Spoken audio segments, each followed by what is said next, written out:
Hello everyone. If you're a homeowner and now deciding to move on to your next house, you come across this question of whether you should buy your next house first and then sell your existing house, or sell your existing house first and then buy your next house. Well, the answer to this question depends on a lot of things, such as the market condition, your finances, your income, and timeline. In this video, I'll go through the pros and cons of each move and how you can mitigate your risk. First and foremost, if you have the financial security of owning two homes, then it is convenient to buy first because you avoid moving twice. It could get stressful though because you're paying for two mortgages and you may rush through selling your house as fast as possible and not getting the best price for it. Number two is if you are in the seller's market, which we currently are, it could be harder and may take you a lot longer to find your next home than selling your existing house. With this method, you don't rush into buying your next house as fast as possible, and you take your time to find your ideal home and enjoy the process of finding your home. You also relocate only once. We know how hard and difficult it is to pack, unpack, and move from house to house.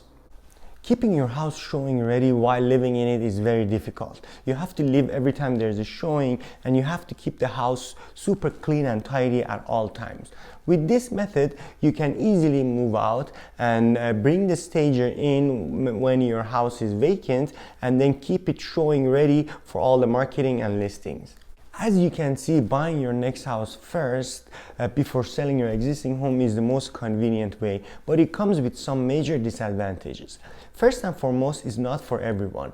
Even if you can afford it, paying for two mortgages is very stressful, and that could put a lot of pressure and stress on you.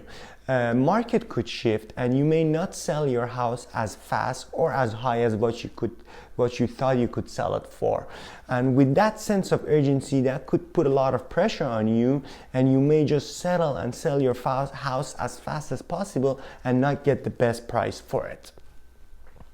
In today's market, you may not even get qualified for two mortgages, because a lot of people, if you're still paying for your first house, you may not get qualified for second mortgages, so you may not even have this option. There are ways that you can mitigate the risk. For example, when you're buying your next home, during the contract negotiation, you can request for extended closing anywhere from 3 to 5 months. With this, it gives you enough time to prepare and make your house showing ready and sell your house before moving into the next house. You can also mitigate the mortgage risk by applying for bridge loan, where it makes it possible for you to finance your second home before selling your current home. With any big decisions, there are pros and cons, but it's very subjective and it depends on your situation. So it's really important, before making your next move, speak with a professional so you can understand all your options before making your next move. Now let's talk about the advantage of selling your current home first before buying your next home. Number one is you have an easier time of getting your mortgage approved, and you avoid paying for fees of bridge loans and such. You also have less stress on you because you're not paying for two mortgages. You're only paying for one mortgage because you already sold your current home. You can use the money from the sale of your current home toward the purchase of your next home. You know exactly how much money you have in hand and how much money you're gonna work with. This is easier for you to get qualified for mortgage because you can either increase your down payment, reduce your mortgage payments, or aim for a higher purchase price. You're also not under the gun to sell your current home as fast as possible. It gives you enough time to prepare your house for sale and get the best and highest price for your house. Living in your home while listing your property could get overwhelming. You have to keep the house clean at all times, and you have to leave every time there is a showing. You'll need to find a temporary housing between the two housing, which could get costly, inconvenient, and stressful. You may feel pressure to find your next home, and you may rush through buying your next home, and you end up with a house that you don't really like. In today's seller's market, it could take months to find the next home. So it's really important to allow yourself some time to find your ideal home. The last one is you're moving twice, one to the temporary housing between the two houses and then one to your final house. We know how hard and inconvenient it is to pack, unpack, and move twice. As I said before, there are always solutions to your problems. What you can do is you can include a clause in your contract to lease back the house to yourself after closing.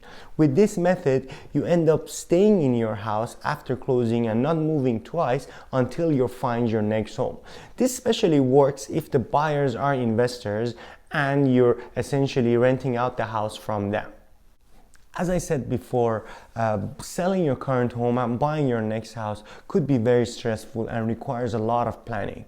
I always suggest you to consult with the professional before you making your move to have all your options in front of you. You need to know how much your house is gonna be worth. You need to know how much your ideal house that you want to move on to is worth, so then you can plan your financial accordingly and decide which way you want to go.